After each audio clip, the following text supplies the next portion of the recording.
There's something about the 1960s that never really left us. Not just the fashion, or the music, or the old black and white TV flickering in the corner of the living room. No, it's deeper than that. It's the way certain sounds still echo in our minds. The soft hum of a television warming up. The rattle of a Schwinn's chrome fender as it coasts over a sidewalk crack. The quiet sizzle of popcorn swelling inside a foil dome on the stove. If you grew up in the 1960s, those moments aren't just memories, they're feelings, and they come back not as scenes you watch, but as places you return to. Tonight on Sleepy Town Radio, we invite you to take that quiet journey home. Not to a house or a street, but to a time when life felt a little slower, a little gentler, and a little more real, where laughter came from living rooms, not screens, where freedom was a bike ride away, and where the future shimmered like stars overhead, not as a burden, but as a dream. This is more than nostalgia. It's a remembering of who we were, and who, in many ways, we still are. So, whether you're winding down for sleep, or just in need of something familiar in an unfamiliar world, you're in the right place. Welcome back to Sleepy Town Radio, where the past is soft, the stories are slow, and the nights never rush you. In the next 2 hours, we'll take a gentle walk through the decade that shaped a generation. No news headlines, no speeches, just the crackle of Jiffy Pop, the gleam of a banana bike, and the feeling of Sunday night settling over the room. Swanson, dinner in the oven, TV humming softly, and your father's recliner creaking as he leans back with a sigh. We begin there. Because if you grew up in the 60s, you remember that sound. The foil tray sliding into the oven, the scent of fried chicken slowly filling the air, and that quiet comfort of knowing, for one night a week, everything was just enough. Let's go back. It usually started with a soft crinkle, that gentle, unmistakable sound of aluminum foil sliding into the oven, the tray slightly bending in your hand as you nestled it onto the middle rack. You didn't need to look at the box. You knew what it was. Swanson, fried chicken, with mashed potatoes on one side, green beans in the other, and that little corner square filled with a bubbling brownie that always scorched your tongue if you weren't patient. For families in the 1960s, that sound meant one thing. Sunday evening had arrived. There was something almost sacred about it. The pace of the day slowed. The chores were finished. The front yard was quiet again. And inside the house, the lights seemed softer, as if even the bulbs knew it was time to wind down. Your father would already be in his recliner, the newspaper folded on his lap, one socked foot tapping slowly with the rhythm of the TV hum. Your mother might still be in the kitchen, wiping the counter with small circles, even though everything had already been cleaned. And you? You were probably still in your church clothes, shirt untucked, hair a little wild from playing outside, sitting cross-legged on the carpet. Waiting. The television would flicker to life. First a blur of static, then a hum that seemed to settle right into your chest. The screen would bloom into black and white, sometimes color if the antenna behaved. There was no remote, of course, no binge-watching, no skip intro button.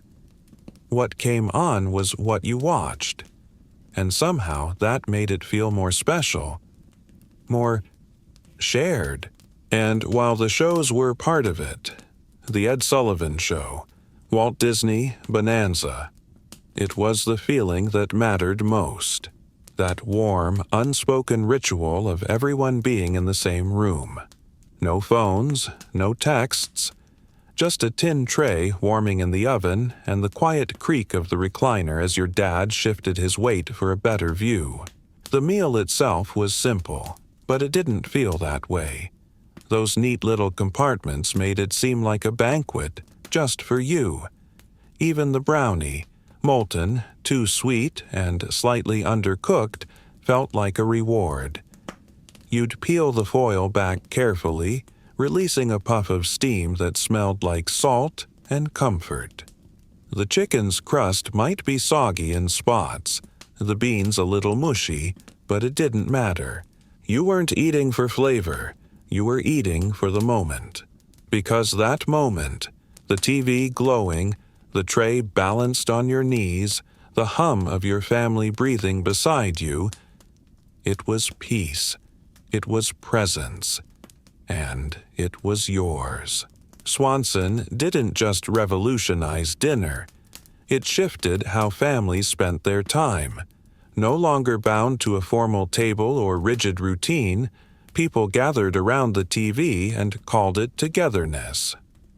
And somehow, it was. Looking back now, those frozen meals were more than a convenience. They were a symbol of a changing world. Women were entering the workforce in greater numbers. Life was getting faster. But for that 1 hour each Sunday night, everything slowed just enough to feel timeless. Even today, some people say that the scent of those dinners, that unmistakable mix of gravy, potatoes, and oven-warmed cardboard, can still take them back in an instant. To shag carpets and wood-paneled walls. To a time when dessert came in foil and a television schedule helped shape the rhythm of family life. And maybe that's what makes it all so unforgettable. Not the food, not the TV shows, but the quiet magic of being still. Of everyone, just for a little while, watching the same thing, and being okay with that. In a world that often feels too loud, too rushed, too fragmented, that memory whispers something simple. Once upon a time, we all sat together, and it was enough. And just like that, the tray is empty, the screen begins to fade, and the evening carries us forward, into a different kind of wonder.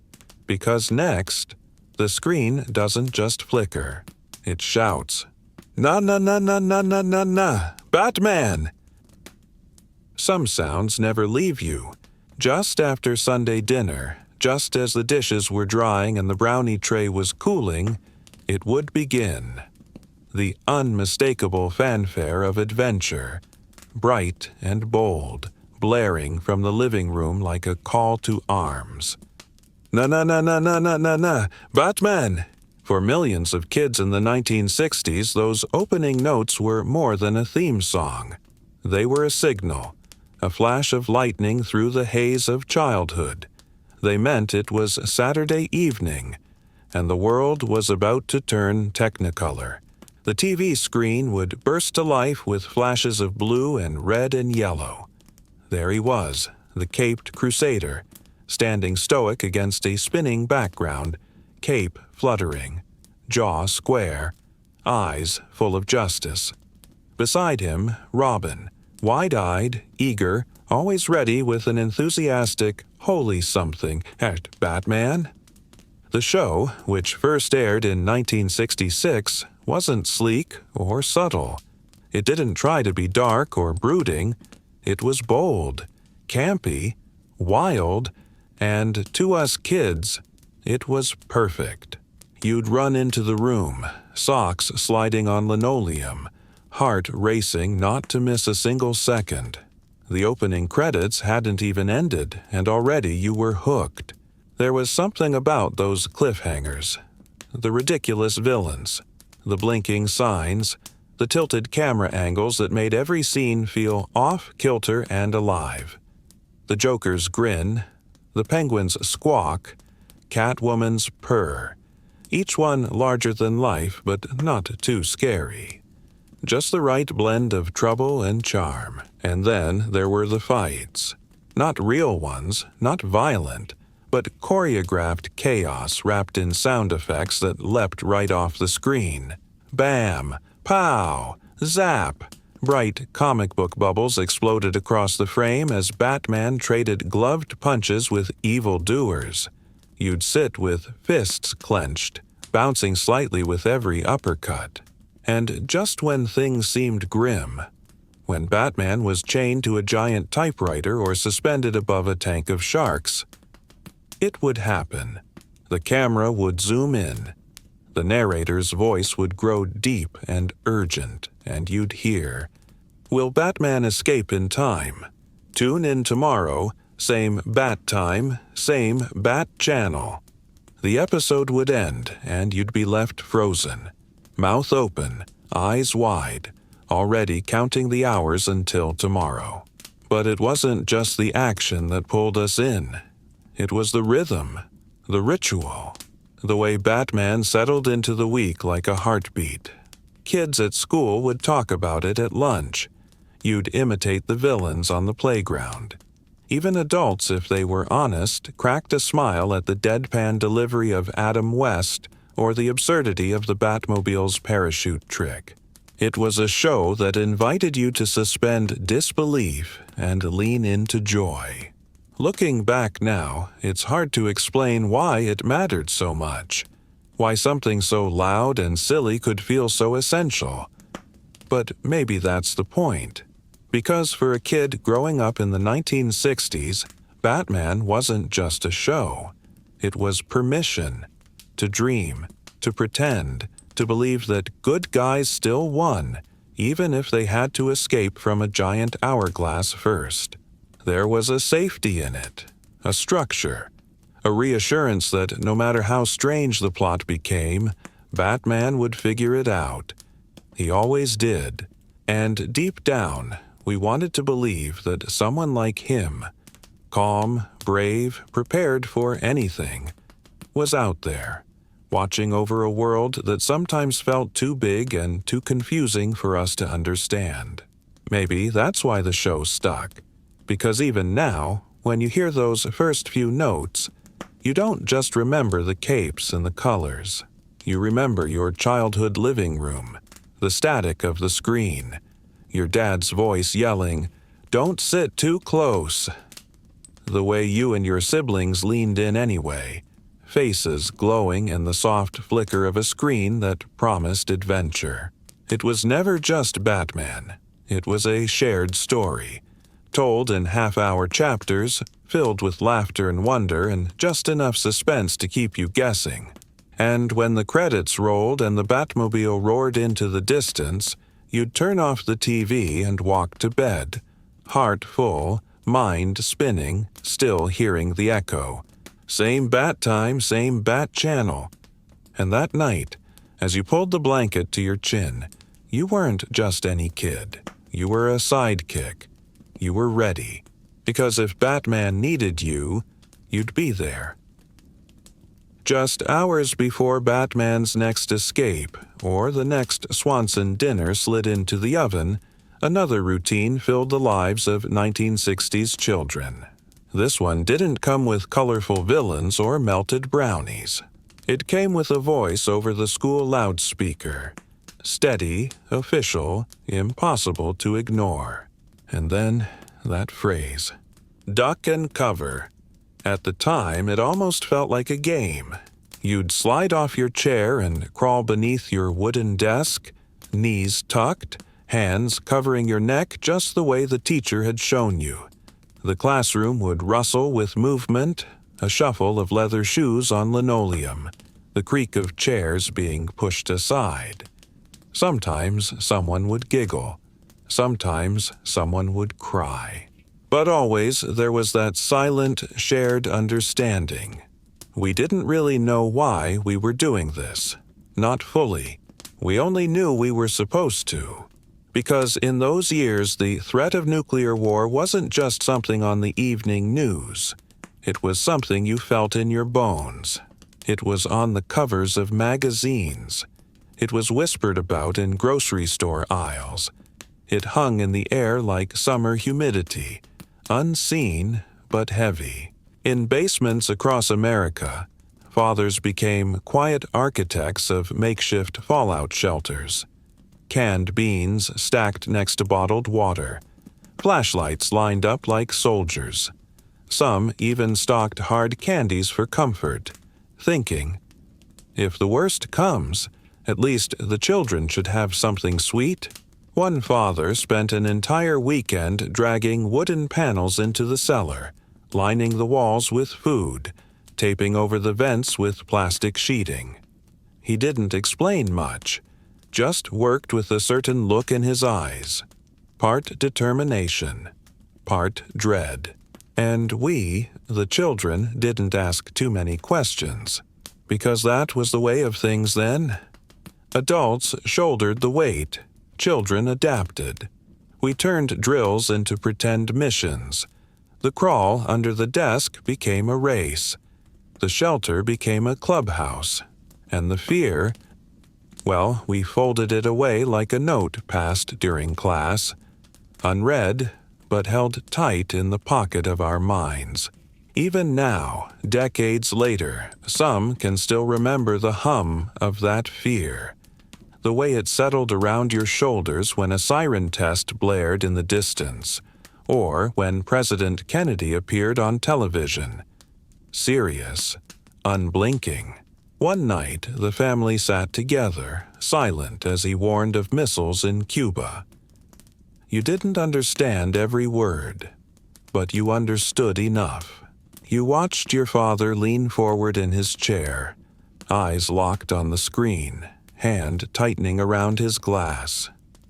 You watched your mother's fingers tremble slightly as she folded laundry that didn't really need folding. And in that moment, the world felt much larger and much more fragile. But here's the thing. Even with the weight of that fear, the world didn't stop turning. Kids still rode their bikes to school. Birthday parties still had balloons. Swing sets still squeaked in backyards. And somehow, we carried on. Because childhood is stubborn that way. It finds wonder even in shadows. And the Cold War, for all its tension, became just another backdrop to the daily story of growing up. A chapter written in drills and headlines, yes, but also in cereal boxes, coloring books, and sleepovers where the only real explosion was from a popcorn pan on the stove. Looking back now, it's hard to imagine children crouching beneath desks with hands clasped behind their heads, believing plywood might protect them from the unimaginable. But back then, we did, and maybe that's what made that time so uniquely strange, and so deeply human. We were afraid, yes, but we were also hopeful. We believed in heroes, in space explorers and presidents, in parents who could build bunkers and still tuck us into bed with a kiss on the forehead. We played through the fear. We laughed through the drills. We lived through a time when the world felt like it could change overnight, and often did. And through it all, we never stopped dreaming, not even when we had to keep one eye open. Before the internet, before smartphones, before 24-hour news cycles, the night sky was our screen. It didn't flicker, it didn't buffer, and it didn't end after 30 minutes with a cliffhanger. It just stretched, quiet and endless above neighborhoods across America. And for a generation of kids growing up in the 1960s, it was more than just beautiful. It was alive with possibility. On warm summer nights, we'd lie on the grass, sometimes with a cousin, a neighbor, or the kid from 2 houses down, and stare up at the stars until our necks got stiff and our legs itched with grass blades. The air smelled like fresh-cut lawns and charcoal grills, and the fireflies blinked like nature's own Morse code. But we weren't just looking, we were imagining. We counted constellations like landmarks on a road map to somewhere else. We whispered countdowns like mission control. And when a satellite drifted silently overhead, we'd all go still, eyes wide, hearts beating fast. "That one's Apollo," someone would say. Even if it wasn't, we believed it anyway. Because in the 1960s, space wasn't just the final frontier, it was our frontier. Ours to dream about, ours to reach for. At school, teachers wheeled in bulky televisions strapped to carts, the screen buckled with static, the antenna twisted like curious arms. We'd crowd around, knees crossed, elbows bumped, just to watch history unfold in real time. Mercury, Gemini, Apollo. Each mission felt like a chapter in a story we were lucky enough to witness firsthand. The astronauts weren't just names. They were heroes with calm voices and steel nerves, floating above Earth like characters from a dream too big to believe. Then came July 20th, 1969. Everyone remembers where they were. Some sat cross-legged in living rooms. Some watched from neighbors' houses. Some listened on radios, their imaginations filling in what grainy black and white images couldn't. And then, it happened. That first step. One small step for man, one giant leap for mankind. Even now, those words send a hush through the room. A kind of reverence. Because when Neil Armstrong stepped onto the surface of the moon, the world didn't just witness something historic. We felt it. We belonged to it.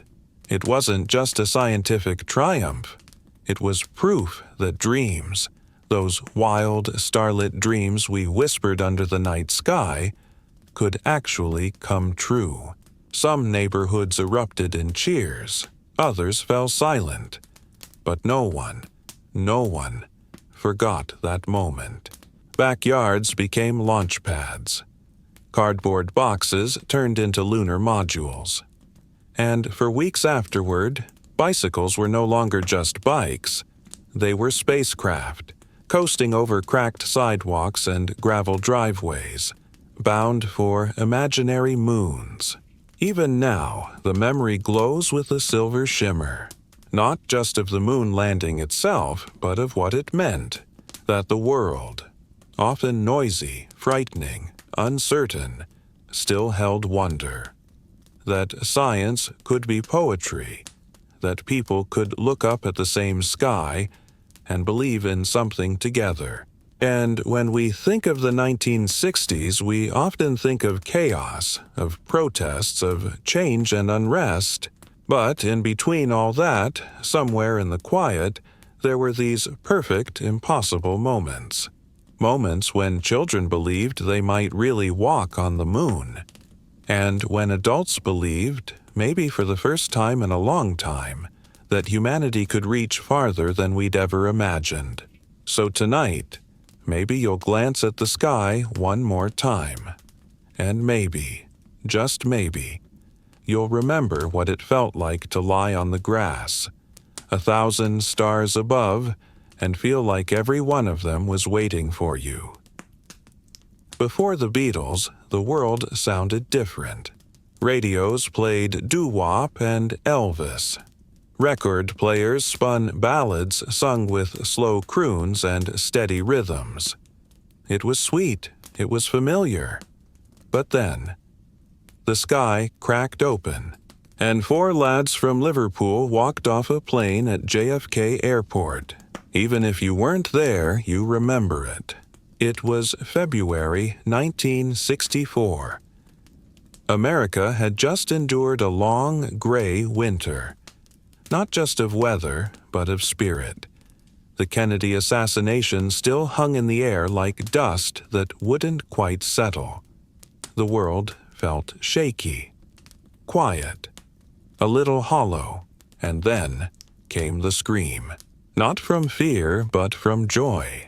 From thousands of teenagers pressed against barricades at the airport, shrieking as if the British invasion was less a musical movement and more a wave of light crashing into the country. And maybe, in a way, it was. They were so different. John, Paul, George, and Ringo.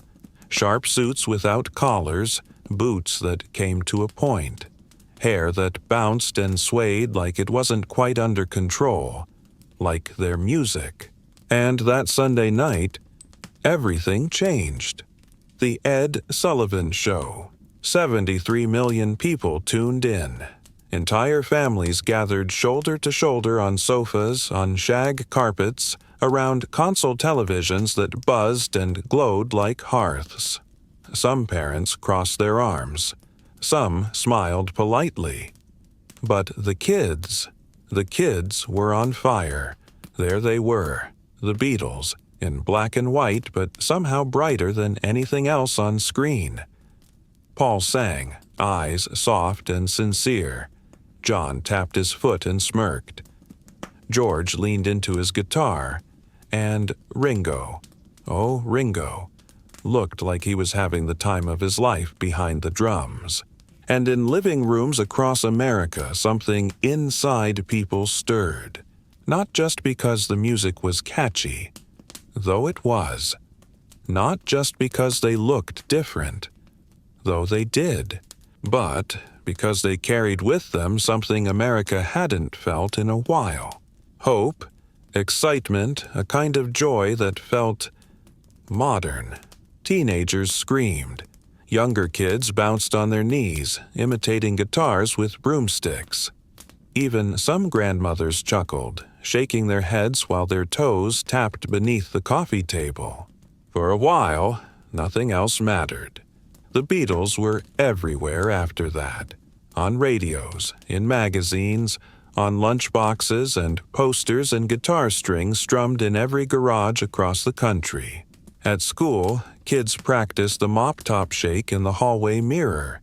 At sleepovers, someone always played "I Want to Hold Your Hand." And someone always sang along a little too loudly. It was loud, it was new, it was liberating. And it wasn't just about music. The Beatles opened a door, and through it came a new kind of energy. One that said, you can be bold, you can be different, you can feel things and say things and make noise. Looking back now, it's hard to explain the cultural shift if you didn't live through it. But if you did, even for just a moment, you remember the way the air changed. You remember your older sister glued to the television, eyes wide, cheeks pink. You remember her pinning up a poster on the wall, the one with all four Beatles standing in suits, smiling like they knew something you didn't. And in a way, maybe they did. They knew that music could be more than a melody, that it could connect people, that it could heal, that it could make you dance in your socks in the living room without a care in the world. Beatlemania wasn't just a phase, it was a turning point. For pop culture, for fashion, for the way kids saw the world, and their place in it. That night on Ed Sullivan wasn't just a performance. It was an introduction to a new kind of future, to a feeling that something bigger was coming. And you were lucky enough to be there when it began. And all these years later, if you ever hear those opening chords, that familiar rush of harmony, you're right back there, sitting cross-legged on the carpet, eyes locked on the screen. Your sister screaming beside you, your heart pounding for reasons you don't fully understand, but feel with every fiber of your being. It wasn't just a song, it was a moment, and it never really left. After the guitars had quieted, after the shouts of Beatlemania had faded into dreamy echoes down the hall, Sunday evening would come again, and with it, a softer magic, the kind that glowed from a living room TV, just as the sun slipped behind the trees. The kind that made children sit cross-legged in their pajamas, their faces lit only by the soft flicker of color. It was Walt Disney's wonderful world of color. And for many families, it wasn't just a show. It was a ritual. It always began the same way. The room would slowly grow dim. Mom would click off the kitchen light, Dad would settle into his chair, and the TV, that humming piece of furniture at the center of it all, would come to life. There was something special about that theme music. Soaring and sweet, full of wonder. It made you sit a little straighter, made you believe something beautiful was about to happen. And it was, because Walt Disney didn't just tell stories, he invited you into them. His voice, warm and steady, would greet you at the start. Tonight, we have something truly special for you. And somehow, it always was. Whether it was a journey through Sleeping Beauty's castle, or a real-life adventure into the wilderness of Alaska. Whether it was an animated escapade with talking chipmunks, or a behind-the-scenes peek into the makings of Disneyland, it didn't matter. Because in that moment, everything outside faded away. The Cold War, the protests, the headlines, they all paused. What remained was this: a family gathered in stillness, a nation wrapped in story, and a gentle reminder that the world could still be full of light.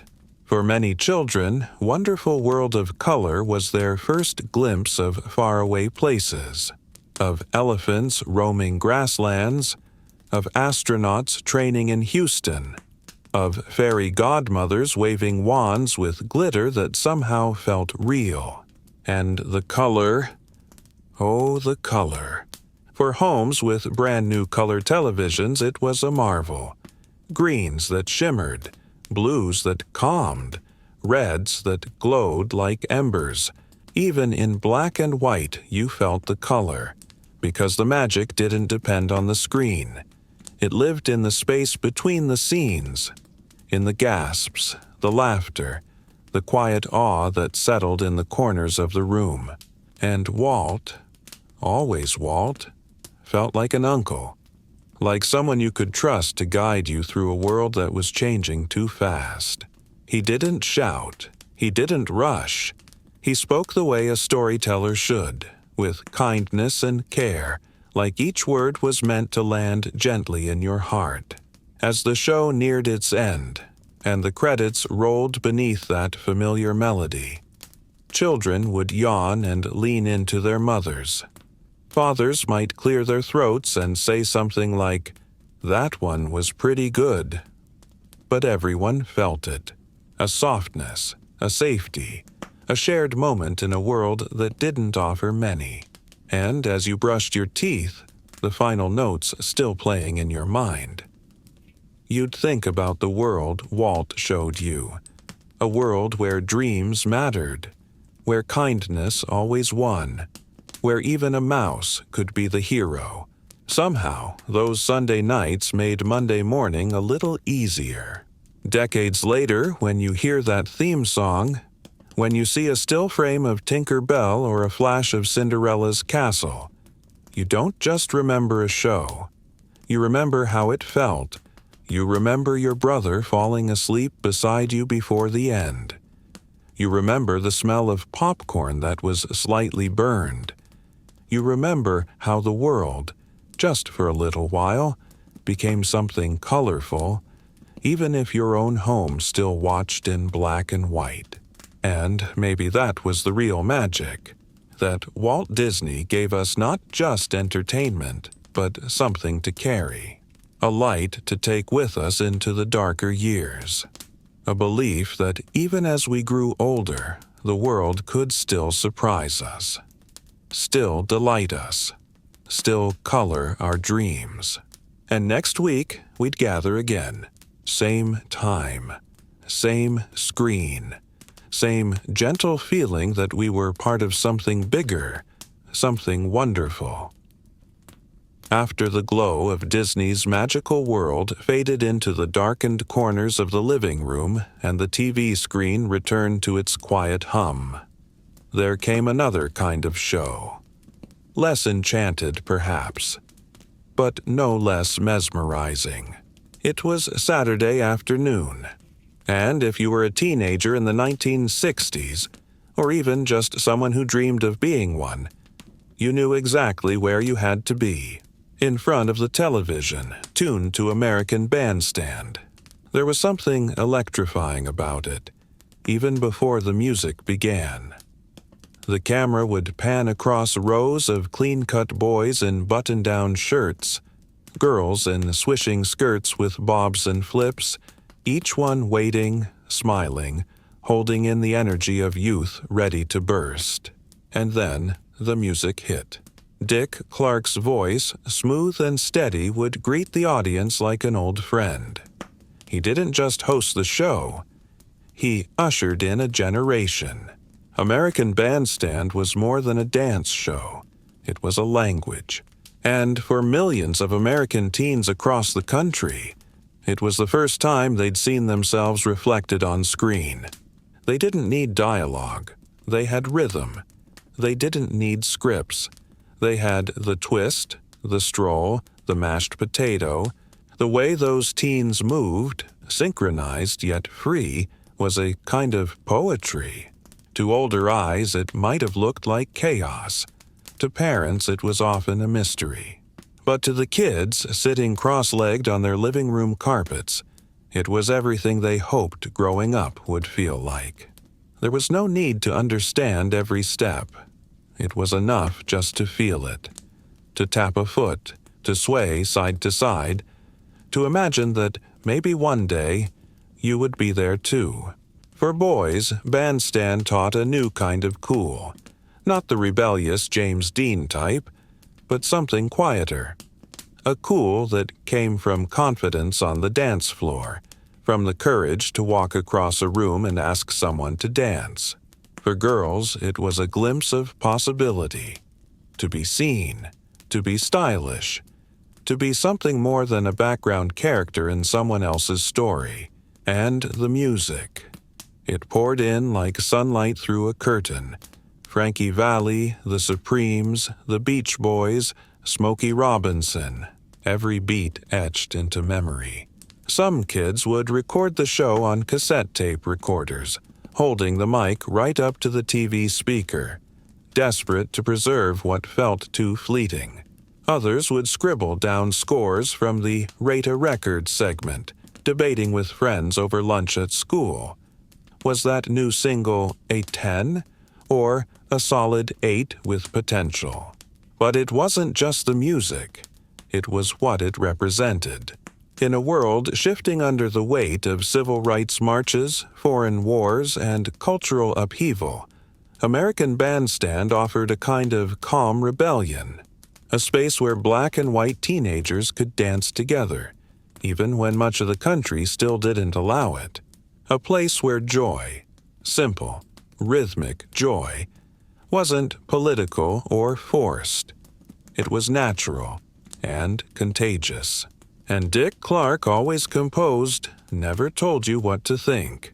He just played the music, let the kids dance, and reminded the world that sometimes hope looks like a room full of teenagers spinning in time.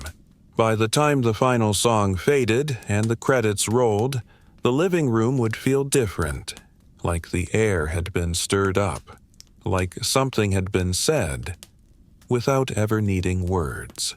And as the family moved on with their evening, Mom starting dinner, Dad reading the paper, little siblings still mimicking the twist in the hallway, those a few minutes of color and sound would stay behind. Not loud, just quietly echoing, like a heartbeat.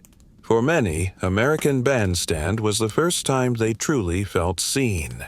And as the 1960s wore on, as the music evolved, as the dances changed, as the world grew more complex, one thing remained steady.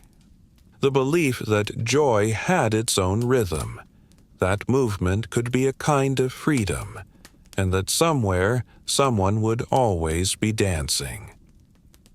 After the music faded and the dancers on Bandstand had taken their final spins, there was still one more journey to take. One that didn't happen on any dance floor. It happened among the stars. Somewhere between the hum of a black and white television and the soft ticking of the family's wall clock, a different kind of dream flickered to life. That dream was Star Trek. It wasn't flashy, not in the way other shows were. The sets were simple, the effects modest by today's standards, but none of that mattered, because what Star Trek offered was far greater than spectacle. It offered hope. In the uncertain 1960s, when headlines spoke of war, division, and unrest, Star Trek imagined a future where mankind had outgrown those shadows. A future where people of every race, background, and planet worked side by side. Not in competition, not in conflict, but in unity. Captain Kirk's voice steady and brave. Spock's calm logic and raised brow. Uhura's quiet strength. Sulu's steady hand on the helm. Scotty's exasperated genius from below deck. And Bones, always grumbling, always loyal. Together, they weren't just characters. They were possibilities. And for the children watching, sitting cross-legged on the shag carpet, a bowl of cereal growing soggy beside them, this wasn't just entertainment. It was a glimpse of who they might become. They weren't watching a spaceship. They were watching an idea. That peace was possible. That knowledge mattered. That exploration could unite more than it divided, and that leadership didn't have to roar. It could speak clearly, act boldly, and still leave room for kindness. The opening lines of the show became a kind of lullaby for the soul. Space, the final frontier. These are the voyages of the Starship Enterprise. And even before the last word faded, hearts and minds had already set sail. To galaxies unknown, to distant moons, to new civilizations, not to conquer, but to understand. For many kids of the 60s, Star Trek was the first show that didn't talk down to them. It trusted them to think, to ask questions, to dream. It tackled big ideas, race, war, identity, all under the veil of alien planets and futuristic dilemmas. But somehow, in that world of phasers and warp drives, the stories always circled back to something deeply human. It was about loyalty and friendship, and the enduring belief that goodness could survive, even flourish, in the vastness of space. There was something deeply comforting about that, especially when real life felt unpredictable. Outside, the world was changing fast. Protests filled the streets. Families gathered around the dinner table with both hope and worry. And yet, Star Trek remained, a small, glowing promise that the future could still be bright. And it wasn't just the boys who watched with wide eyes. Girls, too, saw something in Lieutenant Uhura, graceful, intelligent, and utterly capable, that told them they belonged in the future, too. The show ended each week not with a bang, but with the slow glide of the Enterprise across the stars. A quiet exit, gentle, like a sigh. And when the screen finally faded to black, the room would sit still for a moment.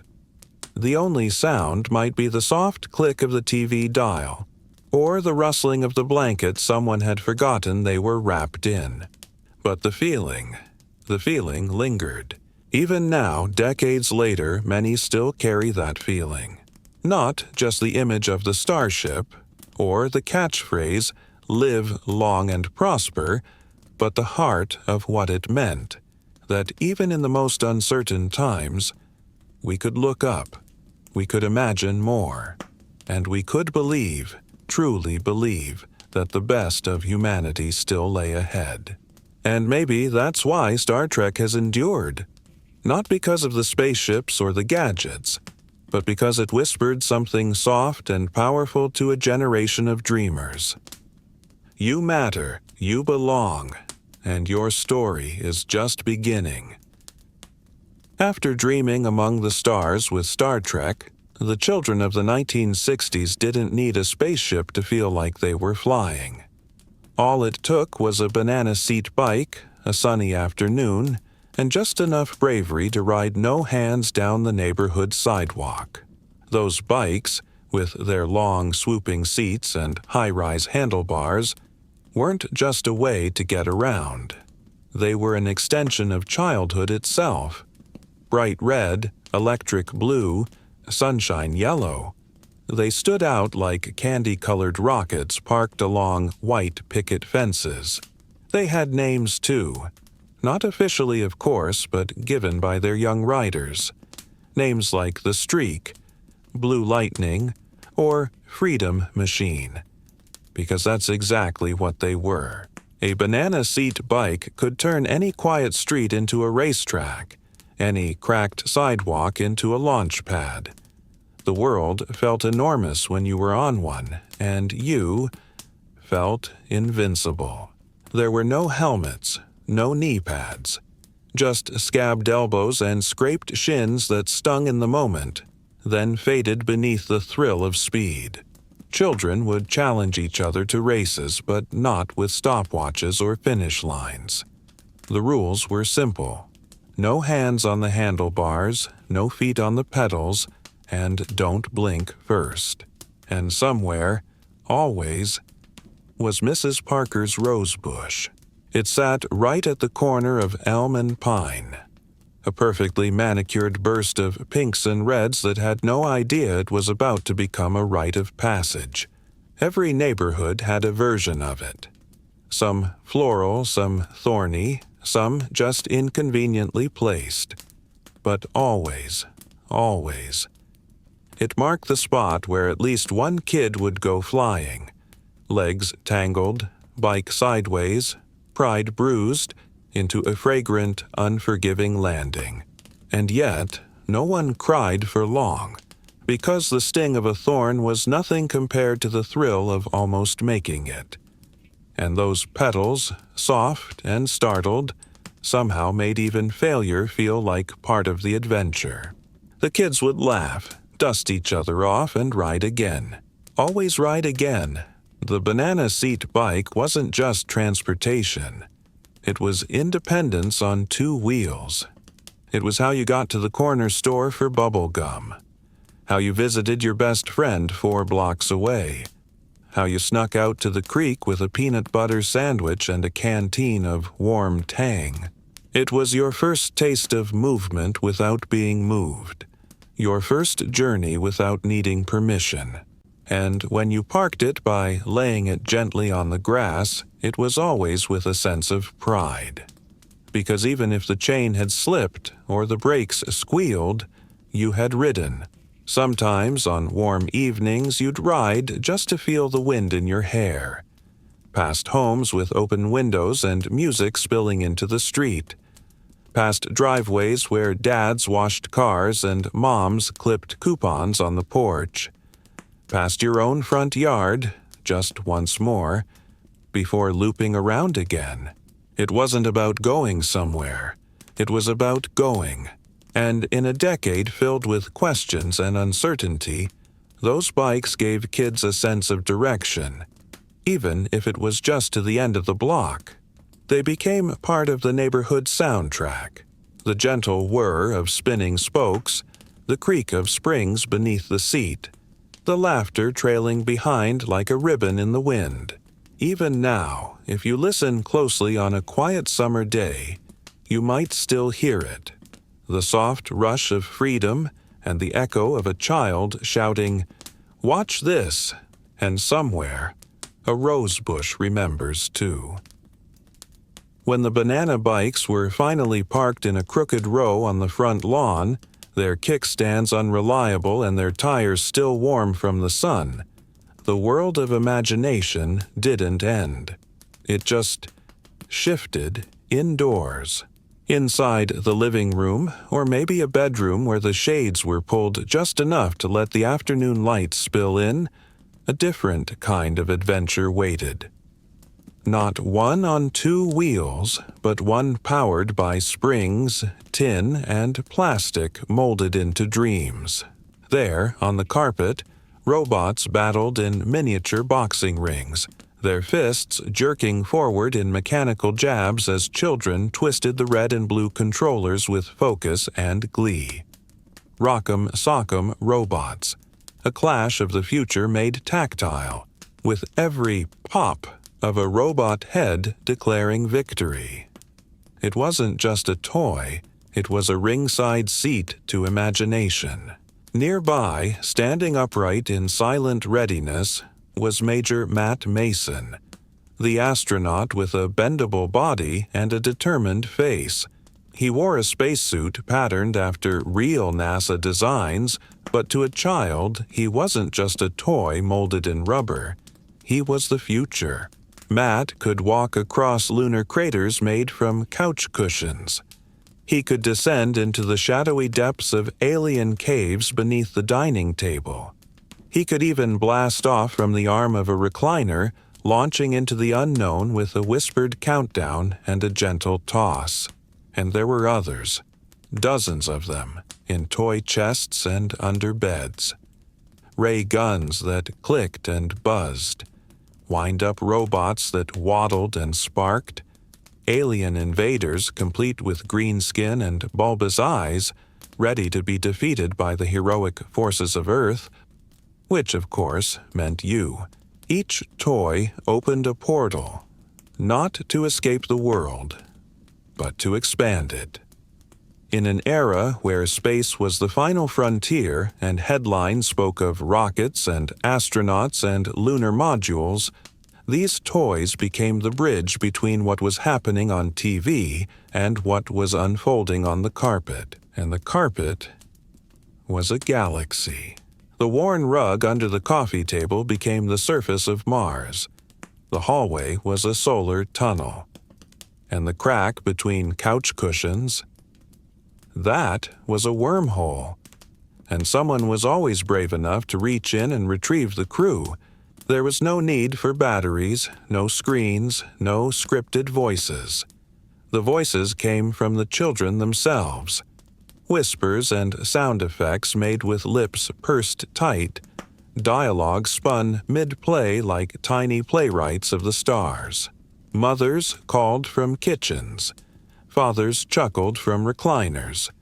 But in that small space between coffee table legs and dinner time, entire worlds were born and defended. And even when playtime ended, when the robots were tucked back into their boxes and Matt Mason was laid gently beside his moon base, the adventure lingered. Because something about those toys, and those simple, wonderful toys, stayed with you. Not because they were expensive, not because they were particularly realistic, but because they were yours. And with them, the possibilities were endless. Years later, you might find one in a box in the attic, its limbs stiff with time, its paint faded. You'll hold it and smile, remembering not just the toy, but the entire afternoon it once held. That's what toys meant back then. They weren't distractions. They were companions. To afternoons of curiosity, to dreams still unspoken, to the quiet joy of creating something all your own. And just beyond that toy-strewn rug, you could hear the clatter of Hot Wheels on orange tracks, the laughter from the kitchen where someone was setting Jell-O with marshmallows inside, and the unmistakable sound of a twister mat being unrolled with anticipation. But that was still to come. For now, the robots rested. The spacemen stood at attention. And imagination, ever loyal, waited quietly until the next mission. The robots had been put away for the day. Their fists no longer clicked in plastic battle, and Major Matt Mason now lay resting in his lunar base, otherwise known as the shoebox under the bed. But childhood in the 1960s didn't slow down with sunset. No. As the day faded into golden light and the grown-ups began setting the table for dinner, a new kind of excitement took over the living room floor. Someone would drag out the twister mat, a giant sheet of vinyl with 4 rows of brightly colored circles. It would be spread out with a grand gesture, smoothing it over the carpet like a ceremonial ritual. And then came the spinner, that cheap plastic clicker that decided the fate of limbs for the next half hour. "Right hand red," someone would shout. Giggles, grunts, an arm flung across a cousin's back, a knee jammed near someone's elbow. It wasn't just a game.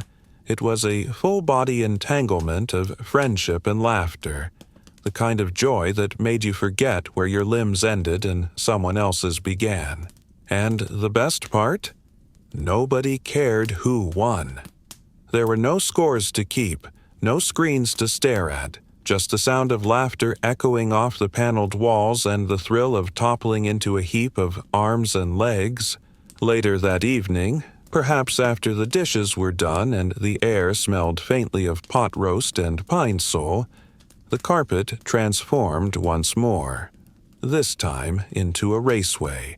Hot Wheels tracks, the bright orange kind with the snap-on connector, were laid out like miniature highways. Downstairs, through chair legs, loop-de-loops, and the cars. Oh, the cars.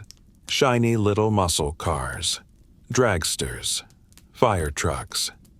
Some still had their decals barely peeling at the corners, their wheels worn smooth from hundreds of laps around kitchen table legs. Each kid had a favorite, maybe the red one with the flames, or the sleek silver coupe that always seemed just a little faster. There were rules, of course, unwritten but understood. No touching the track once the race started, no swapping cars mid-heat, and absolutely no crying if your car flew off during a loop, unless it broke, then maybe a little. But as the races finished and bedtime crept closer, the real magic was still to come. From the fridge emerged the wobbling wonders of 1960s culinary innovation. Jell-O salads in every shade imaginable. Lime green with shredded carrots, cherry red with marshmallows suspended like clouds, orange with pineapple chunks floating like tiny islands. And then there was the mold, usually a ring, or sometimes one shaped like a star. No child ever knew how it got from liquid to sculpture. It simply appeared, trembling on the glass plate, catching the light like a stained glass window that jiggled. You'd poke it cautiously, watch it wobble, and then someone, probably Dad, would scoop a spoonful onto your plate with a grin that said, "This is progress." Did anyone really like the taste? Maybe, maybe not, but it wasn't about the flavor. It was about belonging. The twister mat, the Hot Wheels, the jiggling gelatin marvels. They were part of a rhythm, a ritual, that tied childhood together in warm, sticky, unforgettable ways. Even now, if you close your eyes, you might still hear the snap of a plastic track connecting, the laughter from a cousin tangled at your feet, or the soft squelch of Jell-O as someone tried to serve it without breaking the mold. These weren't just games and desserts. They were memories in motion, brightly colored, impossibly sweet, and always just a little wobbly around the edges. And just beyond the clatter of toy cars and the clink of dessert spoons, the soft glow of a motel sign was waiting. A Howard Johnson's off the highway, its orange roof promising ice cream, rest, and a roadside magic all its own. Somewhere between the last game of Twister and the moment a child drifted off in the back seat, there came a familiar orange roof glinting under the late afternoon sun. Howard Johnson's. Even the name had a kind of comfort to it, like someone you trusted, like a neighbor. Road trips in the 1960s weren't about getting somewhere fast. They were about the journey, and no journey felt complete without a stop at Howard Johnson's. You'd see it from the window.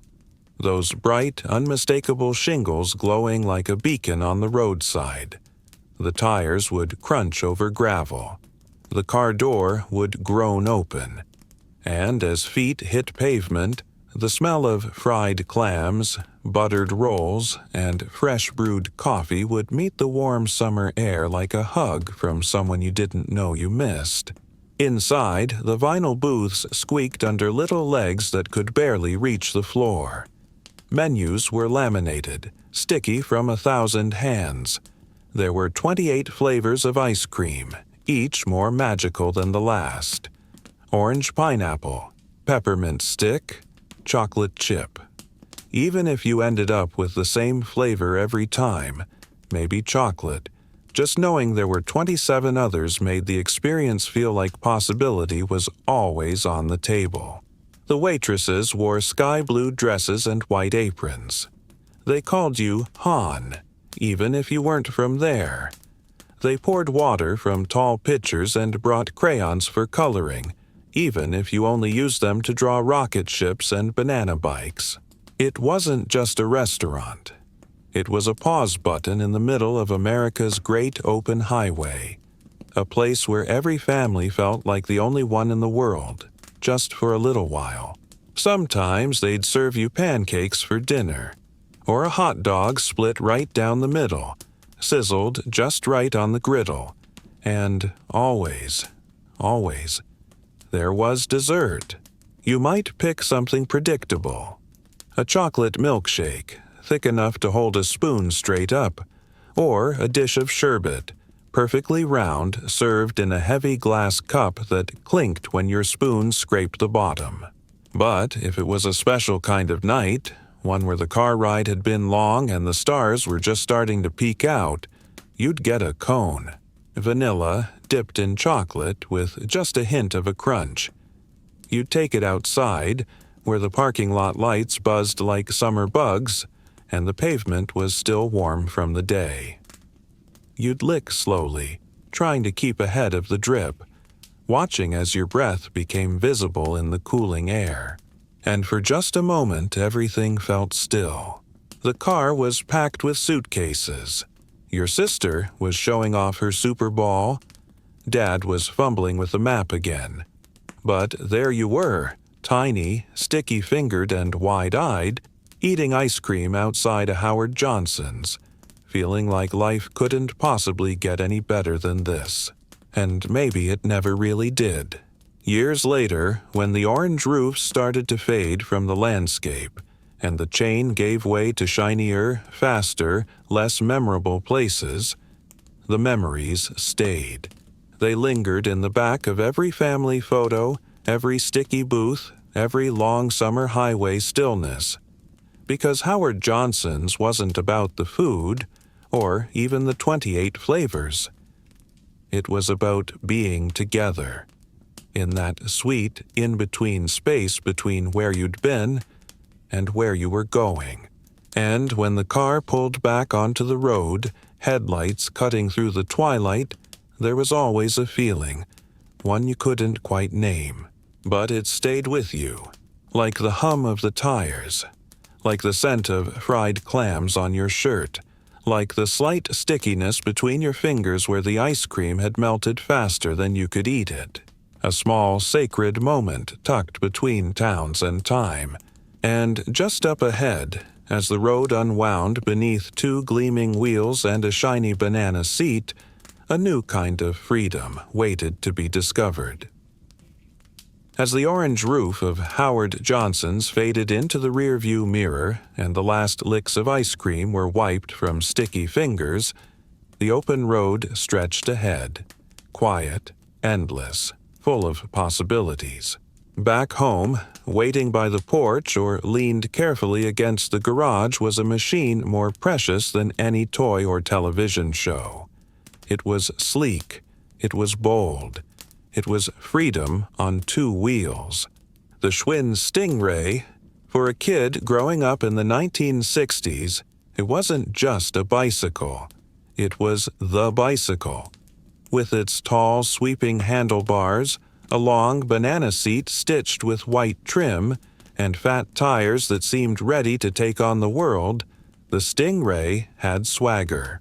It didn't matter if you had the classic campus green, the radiant copper tone, or the fire-red, flamboyant color that shimmered in the sun like a candy apple.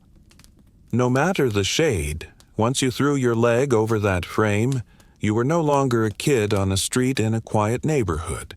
You were a racer, an explorer, a rebel with a head full of wind.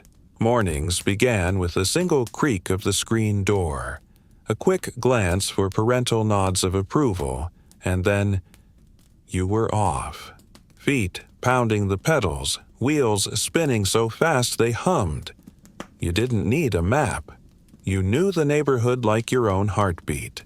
The alleys, the shortcut through the empty lot with the tall grass, the driveway with the good slope for jumps, and, of course, the long downhill stretch past Mrs. Graham's rose bushes, the final test of bravery, skill, and a bit of luck. Every ride felt like a new adventure. Sometimes you rode alone, letting the wind carry your thoughts. Other times, the gang would gather, 4 or 5 Stingrays lined up at the top of the block, ready for a drag race to the mailbox. Someone would yell, "Go!" and chaos would erupt. Shoes scraping pavement. Laughter echoing between houses. And at least one kid who would wipe out in spectacular fashion, landing in a patch of weeds, pride bruised but spirit unshaken. The Stingray made you believe you were invincible. You'd ride with no hands, arms out like airplane wings. You'd ride standing tall on the pedals, like you were surfing the street. Sometimes you'd tie baseball cards to the spokes with clothespins, just to make that clickety-clack sound like a motorcycle. It was all imagination, but it felt more real than anything else in the world. When the sun began to dip low and the sidewalks started casting longer shadows, you knew it was time to head back.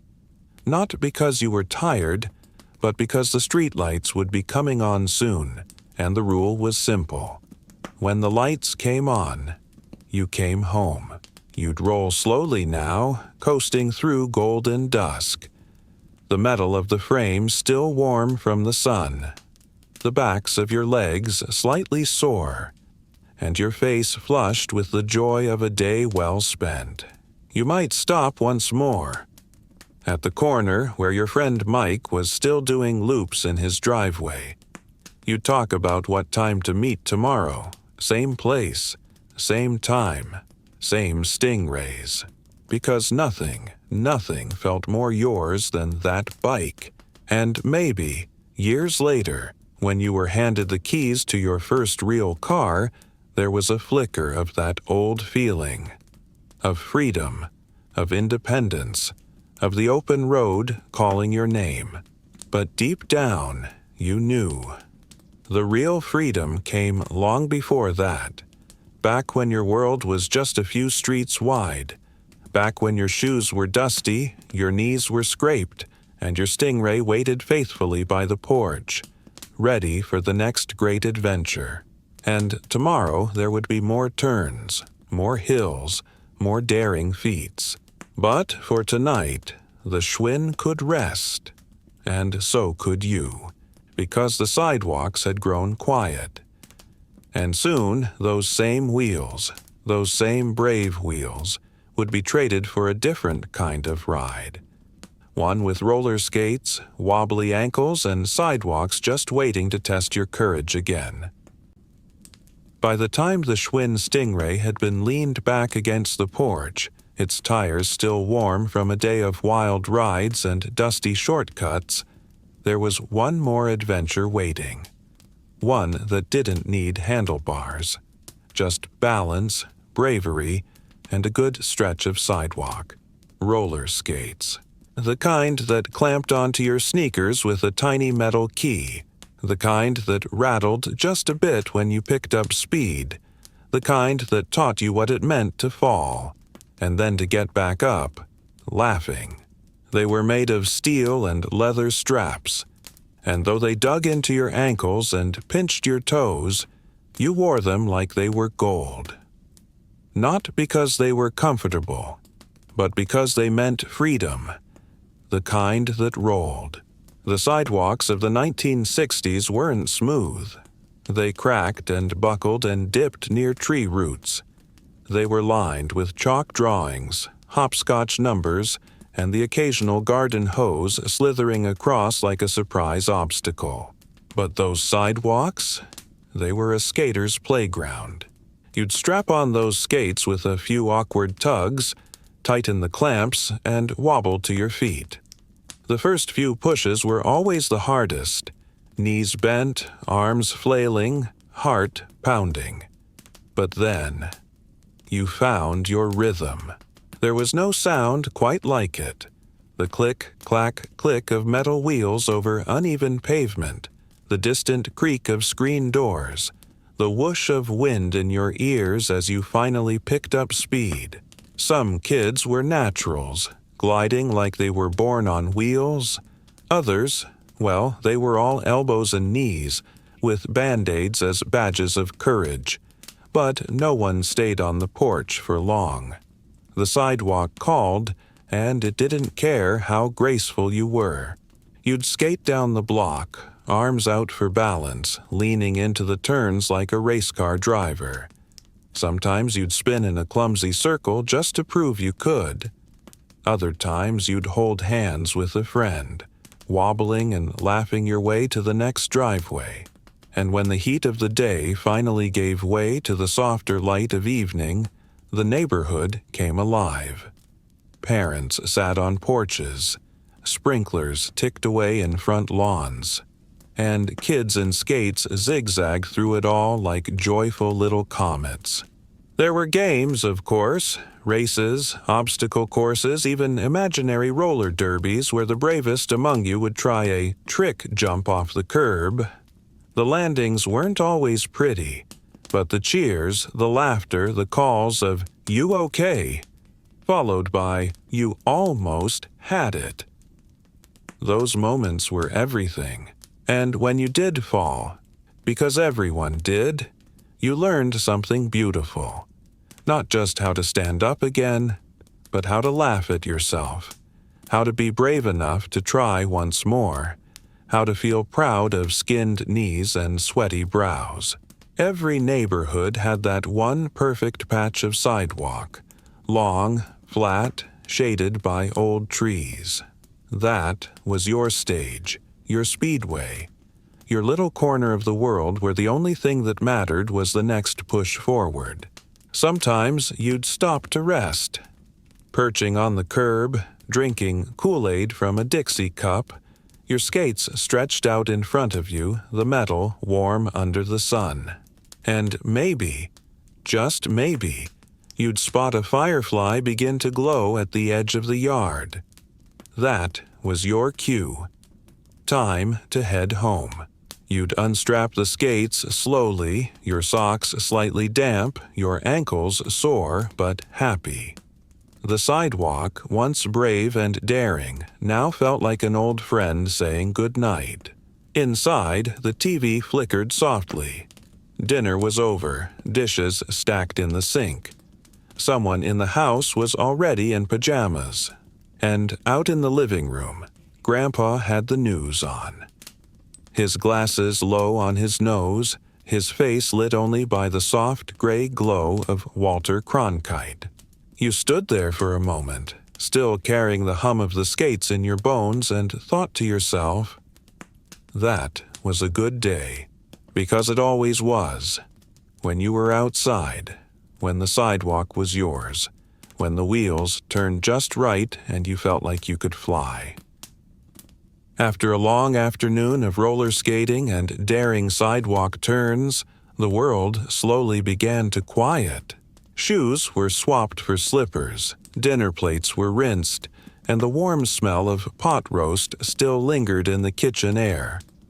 The television, nestled in its wooden cabinet like a sacred hearth, flickered to life once again. Only this time, the screen wasn't filled with cartoons or colorful adventures. It was filled with a man's face, steady, calm, and familiar. Walter Cronkite.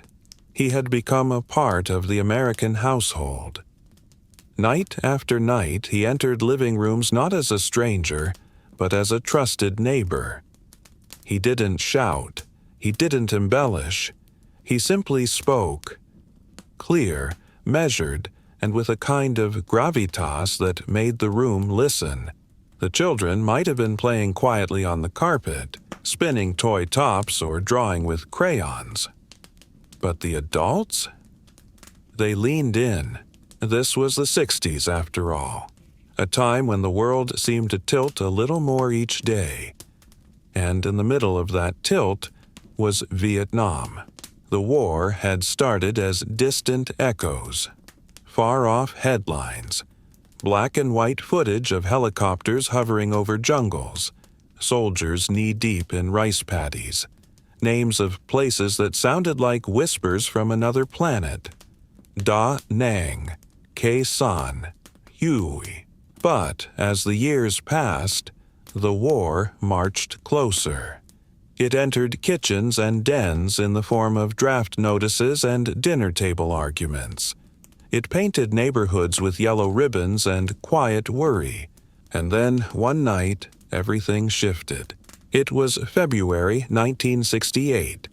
The screen glowed as usual, but what Walter said that evening didn't feel usual at all. He had just returned from Vietnam.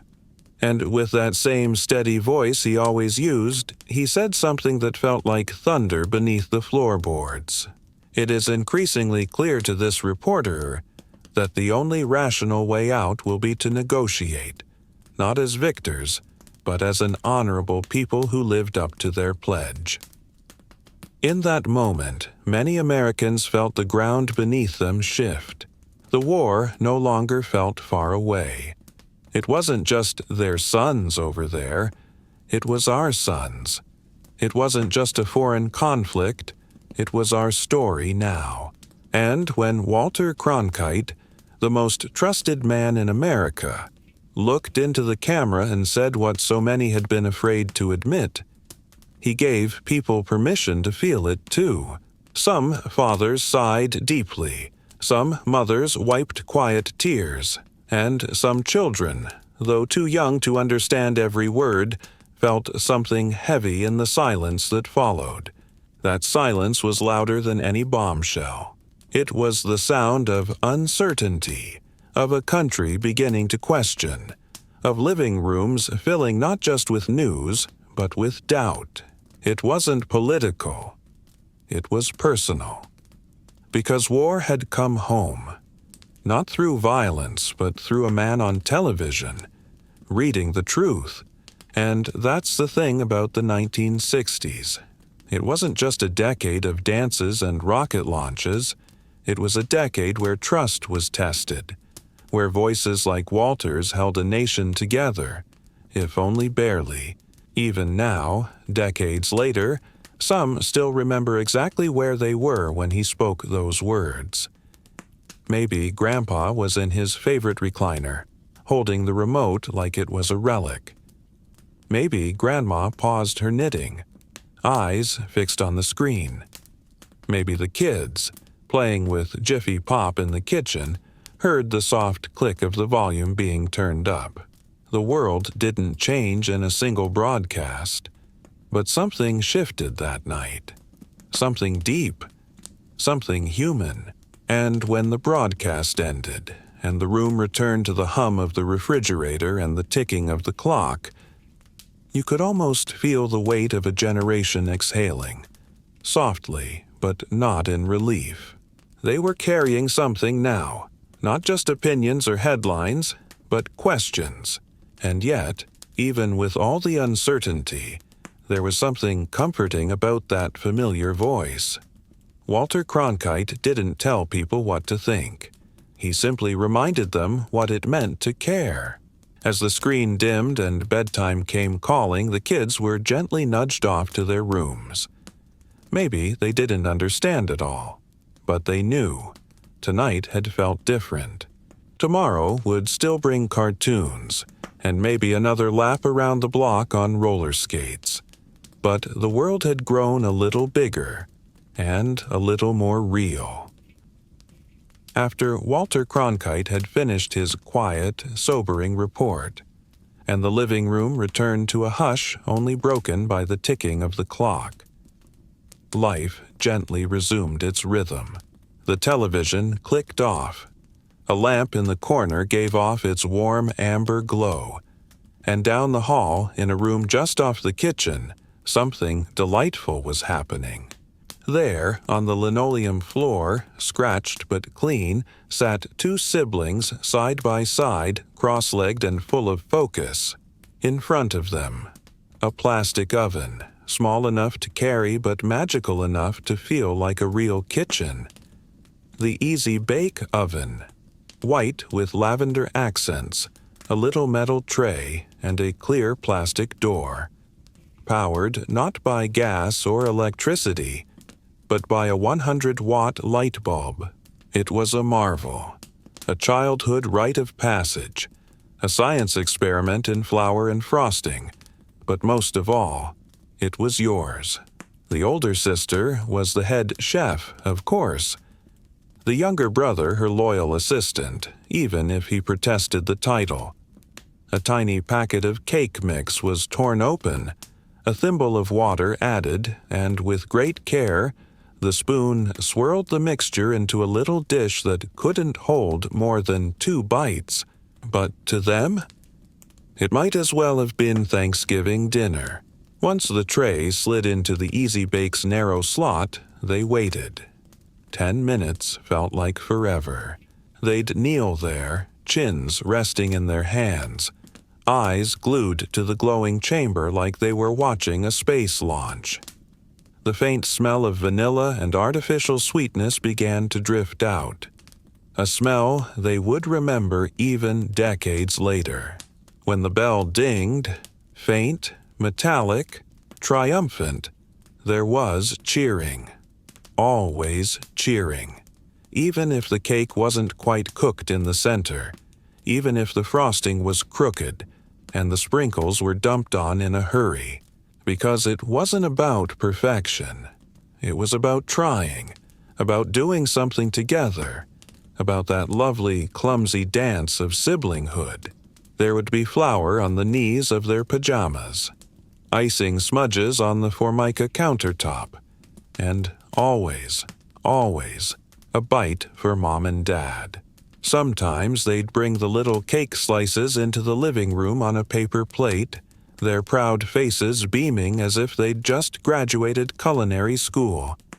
Dad would take a bite and declare it gourmet. Mom would say it was better than Betty Crocker, and even the family dog would circle the floor, hoping for a crumb to drop. It was sweet, silly, and entirely safe. The kind of moment that didn't ask for anything in return. No grades, no gold stars, no cameras. Just time. Shared, giggled through, remembered. The Easy Bake Oven wasn't just a toy. It was an invitation to pretend, to create, to imitate the adults they saw in the kitchen every night. And while the real oven came with hot burners and parental warnings, this one came with a light bulb and a whole lot of imagination. Sometimes they'd experiment, adding too much water or swapping flavors. Lemon cakes that came out flat, brownies that stuck to the tray, and once a cookie so hard it became a frisbee for the afternoon. But nothing ever felt like failure, because in that warm little corner of the house, everything felt possible. And as bedtime approached and the dishes were cleaned, and the last crumbs were eaten from paper towels on the floor, the siblings would look at each other with the quiet pride of having made something, together. The oven would be unplugged. Its tiny bulb would flicker off. The tray washed in the bathroom sink with hand soap and a too-big sponge. And that night, as they lay in their beds, they could still smell the sweetness in their hair. Their dreams would be filled not with frosting or flour, but with the sound of laughter and the comfort of being close. Because sometimes the softest memories are baked not in real ovens, but in toy ones. And as we move forward, from cakes and light bulbs into the next memory, we find ourselves holding a cup of orange powder, bright and futuristic, ready to be stirred into water. Something from NASA. Something that promised tomorrow. Tang. But for now, let's sit a little longer in that soft, sticky moment of childhood joy, when baking was pretend, but the love was real. After the warm laughter faded from the little kitchen corner, where cakes were half-baked and love was served in spoonfuls of frosting, there came a different kind of wonder. Not the sticky sweetness of childhood pretend, but the bright, fizzy promise of tomorrow. It came in a jar, orange, powdered, futuristic. Tang. To those who remember the 1960s, Tang wasn't just a drink, it was a statement, a badge of modernity, a symbol of what was next. It sat on pantry shelves like a neon artifact, nestled between canned soups and cornflakes. The lid was always a little too tight. The scoop inside, if you didn't lose it, delivered exactly the right amount to turn a plain glass of water into rocket fuel. Or so it felt. Mothers poured it into plastic tumblers, gave it a stir, and handed it to wide-eyed kids who believed, with absolute certainty, that this was what astronauts drank. And they were right. NASA had said so. When John Glenn orbited the Earth, when Gemini crews soared above the blue planet, they didn't sip lemonade or juice. They drank Tang. And if it was good enough for space, it was certainly good enough for the living room floor of a split-level home in suburban Ohio. Drinking Tang felt like participating in history. It was science you could taste. The powder clouded up the water, swirled into little orange galaxies, and then settled into something not quite like juice, but not quite unlike it either. It was tart, a little too sweet, slightly chalky. But nobody minded, because it came with imagination. Paired with other space-age snacks, foil-wrapped space sticks, freeze-dried ice cream, and chewy cubes of something that claimed to be meat, Tang turned an ordinary kitchen into a launch pad. Some kids would set up trays like mission control, line their plastic astronauts across the table, eat from compartments like they saw on TV, and between bites of questionable texture, they'd glance out the window at the moon, still stunned that someone had actually walked there. The space race wasn't just political. It was personal. It lit up the minds of a generation. It made the night sky feel closer than ever before. And so Tang, in all its artificial glory, became part of the American home. A liquid link to progress. A sweet reminder that the future wasn't just coming. It was already here. On Saturday mornings, Tang went hand in hand with cereal and cartoons. On summer afternoons, it was poured into thermoses for backyard missions and sidewalk adventures. Sometimes it spilled, sometimes it stained, but always, it brought smiles. There were jokes about it being astronaut dust, stories of older siblings daring each other to eat it straight from the spoon, and even quiet moments when a kid, sitting alone on the porch, would sip it slowly and wonder what it might feel like to float above the earth, looking down. To adults, it might have been just another drink, But to children, especially in the 60s, Tang was hope in a glass, a little taste of the stars, a little science you could stir with your finger. And as the sun began to set, casting long shadows across front lawns and picket fences, those same kids would return from their imagined missions, dusty, sticky, and proud. The world was changing, fast, but for a moment it could pause. For Tang. And just before bedtime, when the kitchen was cleaned, the lights dimmed, and the house settled into stillness once more, a final glass might be poured. Bright orange, glowing like a sunset. A quiet sip before dreams took over. Dreams not of dragons or knights, but of rockets and stars, of zero gravity and moon boots, of being part of something bigger, and in that hush, as eyelids grew heavy and space caps were set aside, the world of the 60s, so full of wonder, gently gave way to sleep. But the taste of it still lingers, sweet, bold, and just a little unreal. Up next, a simpler pleasure, less galactic, but no less joyful. The crinkle of aluminum foil, the pop of kernels over a flame, the bounce of a neon-colored ball on a driveway, baseball cards, Jiffy Pop, and Super Balls. Let's go there, together. After dreaming of stars and sipping Tang in the imagined silence of outer space, the world below still had its own kind of magic. A backyard kind of magic. A sidewalk kind. One stitched together with foil packets, rubber spheres, and cardboard legends. There was something deeply American about it all. Simple, joyful, fleeting. Let's begin with the baseball cards. They weren't just collectibles. They were treasures. Found inside waxy wrappers buried alongside a brittle stick of pink gum that always smelled better than it tasted. The moment you tore the wrapper, there was anticipation. Would you get Mickey Mantle this time? Sandy Koufax? Or maybe just another duplicate of a guy no one in your town really followed. But it didn't matter. You flipped through the stack with reverence, checking stats, birthplace, team colors. You traded doubles with the neighborhood kids, argued over value, and flipped them in the dirt during recess like coins. Some ended up in shoe boxes under beds, others clothes pinned to bicycle spokes, clicking like tiny engines as you raced down the street.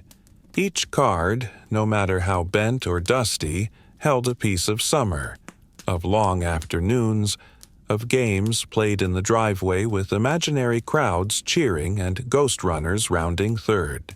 And then there was Jiffy Pop. It was science, theater, and snack, all in one. The shiny dome of foil would puff and rise like magic over the stove, crackling and dancing under heat. You'd stare wide-eyed, waiting for the moment the foil reached its peak, like a spaceship ballooning to take flight. The sound was part of the joy. That pop, pop, pop building like a rhythm. And when it stopped, just for a beat, you knew it was almost done. Your hands would itch to tear it open too soon. But someone, a mom, an older brother, maybe even a babysitter, would warn you to wait. Let it cool. Let the magic settle. And when it was finally opened, the scent. Warm, salty, buttery. The foil edges still hot to the touch, curling like the ends of a storybook page. It wasn't just popcorn. It was an event. One meant for movie nights, stormy evenings, and front porch storytelling. It made you feel like something was happening, even if it was just a rerun of Gilligan's Island on a black and white TV. And then, the Super Balls. No one really knew how they worked. They just did. You'd drop one from shoulder height and it would rocket to the ceiling, Bounce it against the sidewalk and it might sail across the street or into a neighbor's rose bush, never to be seen again. They came in bright, swirling colors, purple and neon green, red and clear with sparkles. They looked like planets or marbles from another dimension, and they moved with wild abandon, like they had minds of their own. The best part wasn't the bounce. It was the chase. Watching it ricochet off a mailbox, then a car tire, then the garage wall. Laughing as it disappeared under a shrub or landed in someone's iced tea. Super balls didn't just bounce. They escaped. They reminded you that joy was unpredictable, that not everything could or should be controlled. Together, these simple things formed a kind of trilogy. Baseball cards taught you to collect and remember. Jiffy Pop taught you to wait and wonder. Super balls taught you to chase and laugh. And on a summer evening, after a backyard wiffle ball game or a quiet hour trading cards on the porch, these things filled the fading light with color and motion and warmth. They were cheap. They were fleeting. They were beautiful. And even now, decades later, you might still find a super ball lodged behind an old dresser, or a card tucked in a forgotten book, or catch the faint smell of popcorn and think, just for a moment, of that foil dome rising again. That was the 60s too, not just moon landings and marches, but these moments, the ones that seemed small, until you remembered how big they felt back then. And now, as we turn down the lights and tuck ourselves back into the quiet hum of memory, let's take one last journey for the night. A gentle reflection, a slow breath, a return to the soft rhythms of bedtime. Because if you listen closely enough, you can still hear the echo of laughter, the crinkle of foil, the thwack of a super ball against the garage door. It's time. Let's lie back, close our eyes, and drift into sleep, with the past cradling us gently like a lullaby. And now, as the memories settle like dust on an old bookshelf, we come to the quiet close of our journey through the 1960s. It was a decade of contrast, of television trays and moon landings, of comic book heroes and real-life tensions, of innocence laced with awareness, where a child could race down the block on a banana seat bike in the afternoon and later sit cross-legged on the carpet as Walter Cronkite read solemn words from behind his desk. But more than anything, it was a decade lived fully. Not in the headlines, not in the history books, but in the everyday, where real life happened softly, honestly, and memorably. Those nights when the house felt quiet, and the only light came from the glow of the television screen. The smell of Jiffy Pop still lingering in the air, a dog curled at the foot of the couch, and your little brother already snoring on the floor with a pillow and a blanket. You might have held a baseball card in your hand or a half-eaten cookie from the kitchen, and in that one small, ordinary moment, everything felt okay. Everything felt like home. And it's strange how, all these years later, that feeling still finds you. In the soft hum of a ceiling fan, in the way a song from the Beatles drifts out from an open window. Or when you catch a glimpse of a vintage commercial online and suddenly you're 7 years old again, barefoot on a shag carpet watching Disney on Sunday night. There's comfort in remembering.